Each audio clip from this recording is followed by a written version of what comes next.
Hey everybody, Ridgely here from the HSC marketing team, and I'm very excited to present another episode of our ongoing educational series. I'm here today with Kathy Ettensohn, the Vice President at HSC and the co-leader of the advisory department. And we're going to talk about something very, very important, which is estate planning. So let's just jump in. What is estate planning? Well, most clients think about estate taxes when they think of estate planning, but it's so much broader than that. You may or may not have a taxable estate, but estate planning helps you determine where you want your assets to go and the most efficient way to get them there. It also involves how to take care of your loved ones that may need help after you're gone. And why is estate planning so important? Estate planning is important because you want to determine the distribution of your assets. Without a plan, state law or the courts will determine the distribution of your assets, as well as how your dependents are cared for. So that's interesting. How does estate planning work?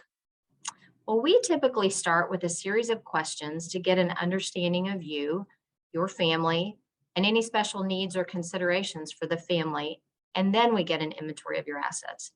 We work with our financial planners to project out the use and growth of your assets through age 100, and then determine what assets might be on hand at various ages. From there, we work with you to determine your preferences for your heirs, charity, trusts, or other things that you might have in mind. This process may happen with an attorney, or we may work with an attorney after we have a blueprint of what you would like to see happen. And here's a good question for you. What are the biggest mistakes that you see when it comes to estate planning? The biggest mistake is procrastination. I had a client that kept his estate planning documents on his desk unsigned for years. Unfortunately, he passed away without a will and he had a significant estate. The second big thing is not sharing the plan with your family members. It is much better for the heirs to hear from you what your wishes are rather than from an attorney after your passing. This can eliminate friction among the family members and can also help heirs with their own planning. Yeah, no, I can totally see that. Wow. So when should you start estate planning? It is never too early to start, and you are never too young to start estate planning. Young couples need to plan for their spouse or their young children. Even if you haven't accumulated many assets yet, there are certain key documents you should have in place, like a will, healthcare directives, and a durable power of attorney. So what happens when somebody fails to do any estate planning? When someone dies without a will, state law determines the distribution of assets. In Indiana, this means a portion of your assets would go to your spouse rather than all of your assets. Many people assume all of the assets would go to the spouse. A portion might go to your children or to other family members. And in some situations, that could be a catastrophic result and not at all what you would have planned for.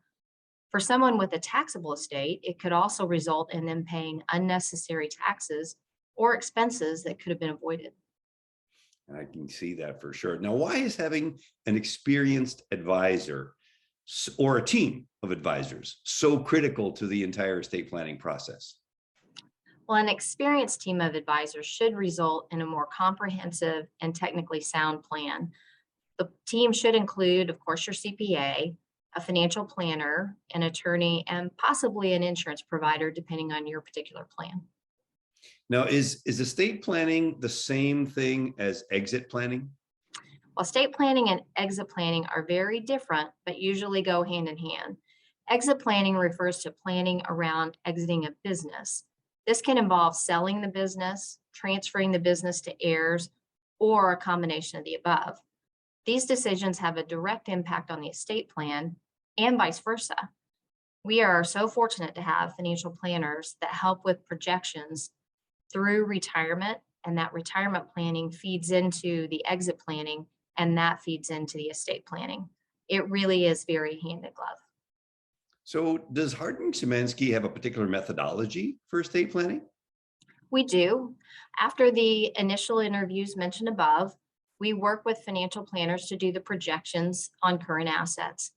If an ongoing business is involved, we work with the client to determine their exit planning from the business. Once we know the projected assets at a future point in time, We work with the client to determine their wishes and make recommendations to make sure their desires come to fruition.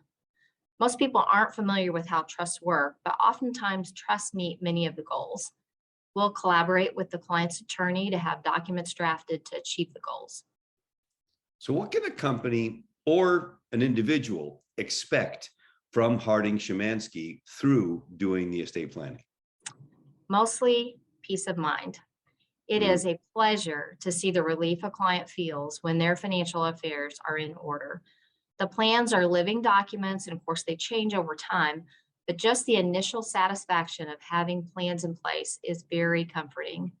We're also often thought of as a quarterback. We understand that people are busy and life gets in the way, and this is an area that's easy to put off. It's our job to make sure the plan makes it to the goal line. So I guess what you're saying, Kathy, is that everybody should do their estate planning and get with the program as early as possible. And that's where Harding-Shymanski comes in to help. Absolutely. Everyone should, and we are very happy to help.